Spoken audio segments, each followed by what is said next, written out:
I can hear you, I think. Hello, Can you hear me? Yes. Can you hear me?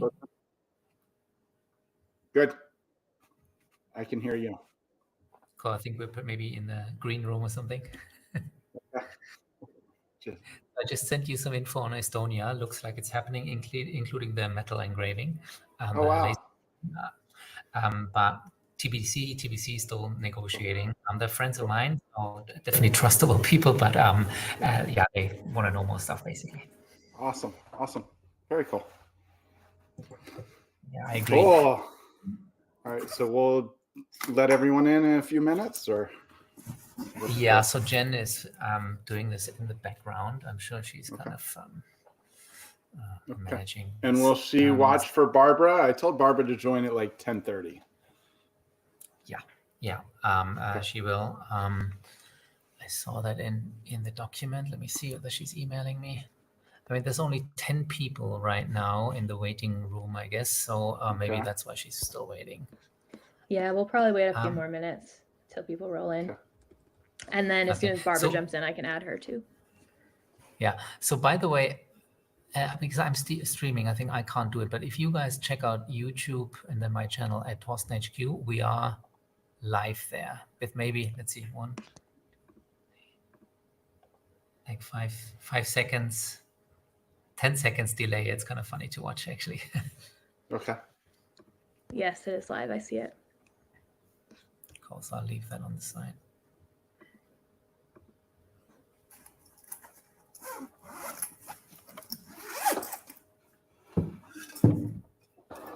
And Ben, I think in the agenda we changed stuff around a little bit. Not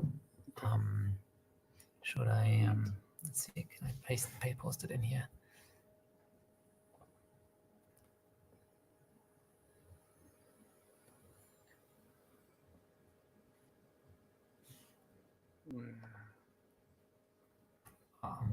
Post it in here. You're posting it. Oh, here we go, David. Hey, David. Hello to Australia. He's saying we are actually already live, so this is already streamed. Okay.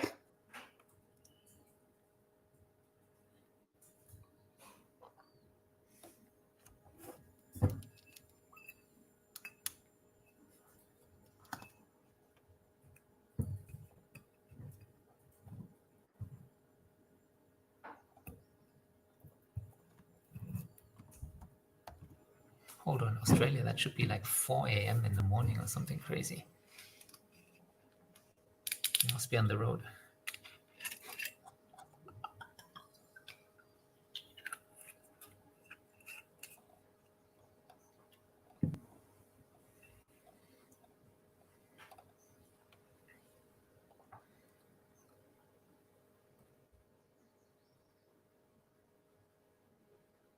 So we had, did you see 30 signups? So I always assumed we're going to be more.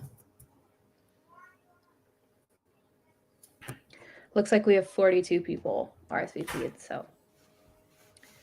Okay. So, Jen, did you hear that? I think we're already live. We've had a... Yep. Someone mentioned this. So are we waiting? Are you starting? What are we doing? We can get started unless we want to wait a couple more minutes for more people to join. But you're welcome to get started with some intros if you'd like. All right, I can see only 12 people here, but here we go, live. Now I see it. Hello, everybody. Jen, do you want to quickly make an intro and then I introduce myself? Sure. Hi, I'm Jen. I'm on the team at Fortitude. We're really excited to bring you this sneak peek of not only the film and the fundraising campaign, but also the sneak peek of Lifeship and how they're a part of the film. So I'll leave it to you, Torsten and Ben. Yes, thank you, everybody. This is an exciting time for us. So we've been just after 2 years of working on this project, the new space documentary Fortitude, we're now finally ready to share stuff. And a couple of days ago, we started our Kickstarter. We have a video up there, which we're going to share. It's just 4 minutes long, 5 minutes long. But the reason why we're all here is actually to talk to Ben, founder and CEO of Lifeship. He's going to introduce himself in a second. And I'm super, super proud and excited to share for the very first time that piece of the documentary. It's beautifully shot. We'll get to it later. But Ben, why don't you introduce yourself? Yeah, thanks, Torsten.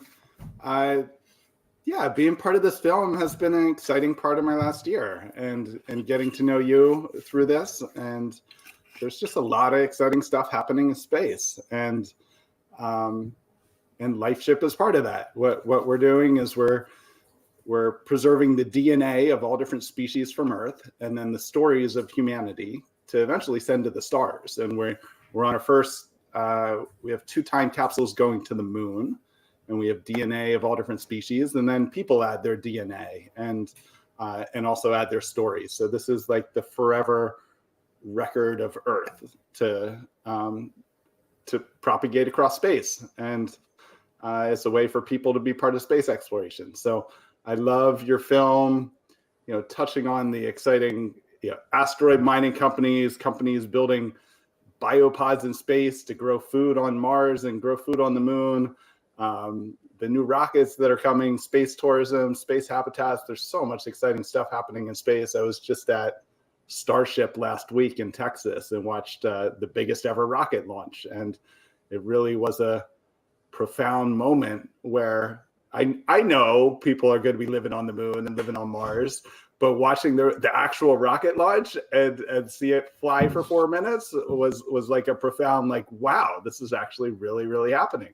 And and then what we're doing with Lifeship is just a way to connect everyone with it. It's a way to get everyone on board and get everyone to be part of rocket launches and space missions. And I was actually going to ask you about the SpaceX launch. I did see on your socials that you were there and you guys had a good party. And for me too, I mean, I knew this is going to happen. I knew, that rocket is being built and eventually will launch. But actually seeing it and then again realizing like how much cheaper it will be, like payload per kilo, dollars per kilogram payload, is just amazing. It's for the first time we are actually at that moment in humanity where we get off this rock, right? Maybe you give your thoughts on that one.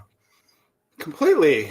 This I think SpaceX and Elon Musk, this is the first fully reusable rocket. So it really is the moment like where airplanes suddenly start to exist, and you're not throwing away the airplane every single time. It all of a sudden is the same rocket can be used for hundreds or thousands of times, and it will change travel around the Earth. Like many people think, oh, I'll never get to space. But in 10 years from now, if you're going to go to the other side of the world, it may make more sense to fly a rocket and actually be cheaper and take a half hour instead of 20 hours.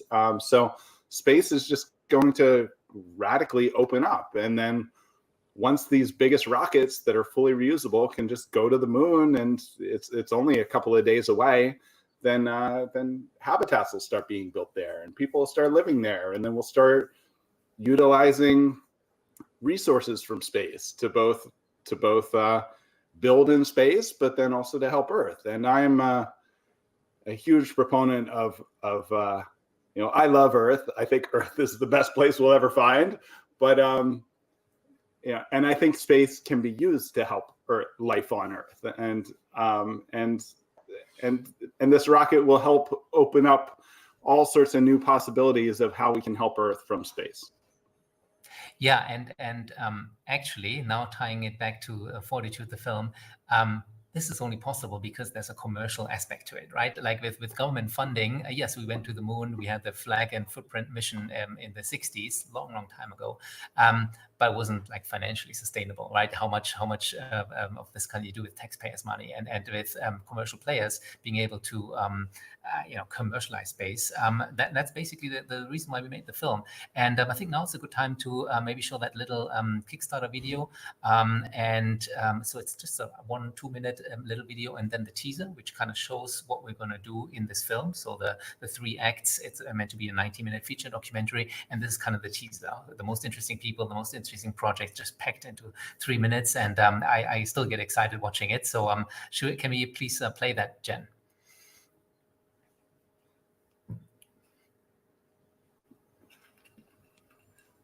Sure. Give me 1 second to pull it up. I'm not sure why this is trying to live stream here and not loading the video. So give me 1 second.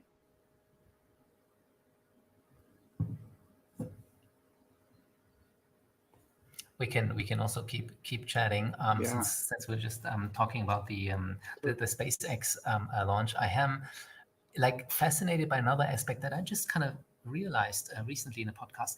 This whole area there in Texas was basically a desert, or like nobody was there. Like they kind of built a whole city around this space. What's it called? Boca Chica or what? Tell us a bit about the environment. Brownsville's a close town. That was my impression before. I thought we were just going and it was just all SpaceX, but there's a whole island north of it called South Padre Island, and it has all sorts of resorts and hotels, and many of the people there didn't even know the rocket launch was happening. So there's it is a beach destination area for southern Texas and for Texas. And so there is a lot of stuff going on there, but it does have a very much like a Cape Canaveral feel, where there's you watch the rocket from the beach, and you can actually drive right next to the rocket and like see in Starbase, and it's incredible how you can't walk up and touch it, but it's incredible how close you can get to it and how accessible it is. And yes, the place where Starbase is called, and I believe it's registered as a city now. Or it's in that process. So Starbase is in a less populated area. I think people only would drive by there to go to the beach. But the North Island has hotels and resorts and such. Right, and then you need to be like a couple miles away for security reason when it launches. But usually you can get closer to the rocket, I believe. Yeah, and it's beautiful. You stand on the beach on the other side on this island, and you're looking right at it. And there were, I don't know how many thousands of people, but it was a crowded beach and a lot of excitement and energy, and it was very surreal. Like I was just screaming, and like it was like what actually is happening. It kind of blew me away how much energy there was and excitement. Yeah. And for those listening, we have Barbara joining us a little later. So she is one of those new space founders. She is also taking life into space, but in a different manner. She'll tell us about that. You'll see her in that little teaser as well. So yeah, let's get started. I see the video is coming up here. So Jen, please press play.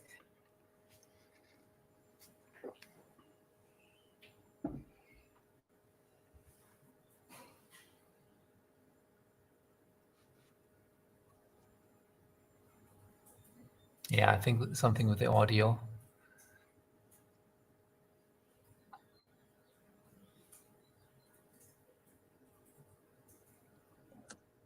Can you hear me now? I'm just going to screen share it because it's not popping up in the stream. So hopefully. Okay. We just had an audio issue though. So just now there was no audio. Try again. All right. Let me know if you can hear it once I start it. Whoops.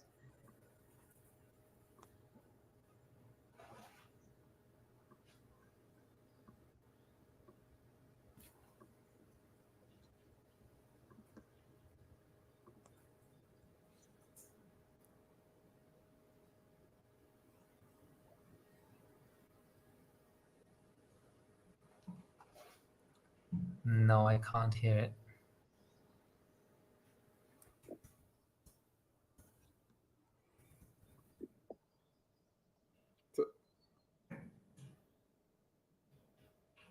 Yeah, no, this doesn't work. Seems like it's not working.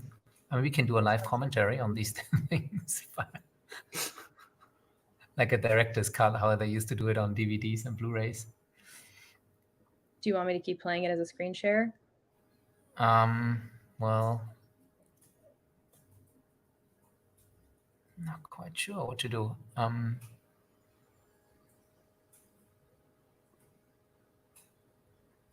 Because it should be popped up in this full frame here, and I don't know where it is.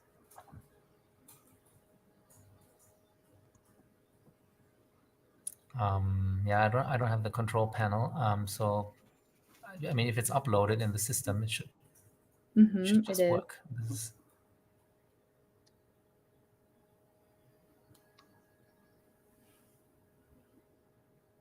I mean, you know what? We could flip it around. We could start with a little Q&A session, and Ben and I kind of talking about the project a little bit, and while you figure this out, and then we show the Lifeship sequence. Sure. Yeah, that sounds good. Yeah. So do you know what to do in the background? Like kind of trying it again, or talking to support or something? I can try. So I'll talk to support and get it figured out while you guys do. All right, cool. So Ben, sorry about this. We should have practiced, but we were both so busy, we didn't. Sorry, everyone. Torsten, I'm wondering, like, what did you learn in this process? You interviewed and met some of the coolest new space companies. You traveled around the world, meeting all different ones. Like, what's it been like being a director and being in your shoes and meeting all of these cool companies? And where do you think everything's going? What are you excited about? Yeah, look, for me, it was simply the idea that everybody talks about space, everybody has an opinion or like a passion for space, but nobody really knows much about anything other than SpaceX, right? Elon and SpaceX kind of take the oxygen out of the room, and this film Fortitude is really about the entire economy. And I was surprised. I knew there's old space companies, old satellite communications companies, and so forth, but and even the constellations people know about. But now, what's happening, and I think it has something to do with AI and like all these kind of new smaller technologies, CubeSats getting smaller and smaller and cheaper, and rocket launch getting cheaper, that now like this entire new $1 trillion economy is starting to appear. It starts with rockets, sure, but there's much more behind it. And you were kind of like almost at the end of the journey, not only at the end of the production journey, but also like the most like futuristic and grandest vision, which I found fascinating. And maybe in the beginning I was a little bit skeptic, but on that little walk on the beach, you really got me thinking. It's incredible what you are trying to achieve with something so simple, and your expertise and experience in the space sector. I mean, I think you can do it because you know these rocket companies, that you worked in this industry before. So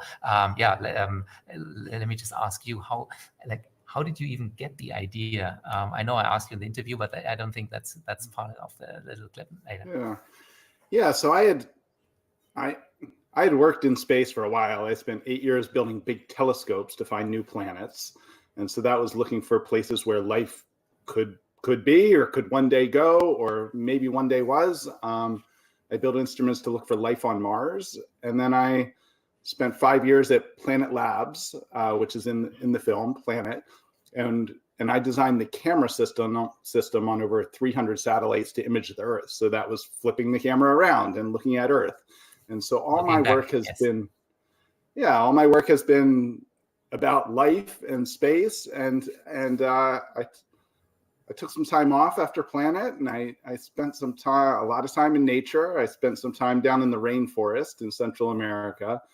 And on one of these journeys, I had the vision of life evolving from Earth, out of the ocean, onto the land, up into the air, and that life and Earth and nature is intelligent and conscious and like has a direction and a purpose, and that it grew humans and gave us everything we need. It like fed us and gave us everything to raise in consciousness, and then actually fulfill a bigger mission for Earth. And how it came to me is that the Earth wants to reproduce, and the Earth is like any living organism. It wants to bloom and spread its seeds, and so it grew humans to build the technological solutions to that. And so the big vision for Lifeship is that we're part of nature, and we're creating the seeds of life to send to the stars.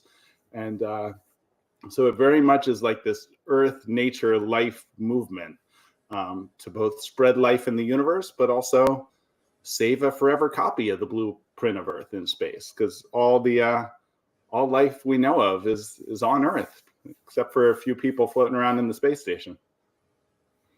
Yeah, exactly. Like that famous photo, right, where like every one of us is in that picture, and just the two guys in the capsule around the moon are basically capturing all of humanity in that one frame. I just got an email saying that we're in the wrong link. So something has happened with the event organization and the upload. Okay. So if we all, hopefully we won't lose too many, just click on the right link, we should be able to do this super easy. I'm just going to copy this over here in the chat window. Here she is. Yeah, that was Jen was faster than I was. Let's try this, guys. And again, apologies. This is the first time we use this platform, and I know it works, but we kind of set it up wrongly, I think. So let's just all click here. And again, apologies. See you in a minute. Thank you. Okay.